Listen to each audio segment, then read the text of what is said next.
যেই গৌর সেই কৃষ্ণ সেই জগন্নাথ। বলি একই তিনার তিনে এক গো, তিনে এক গৌর গোবিন্দ জগন্নাথ, একই তিনার তিনে এক।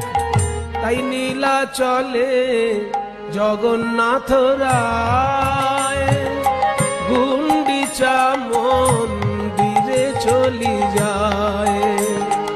অপরূপ রথের সাজনী,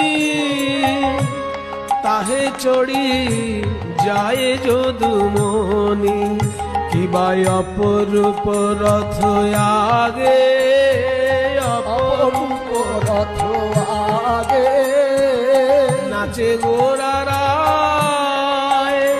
ওই ভক্ত গণ সঙ্গে করে নাচে গোরারায়।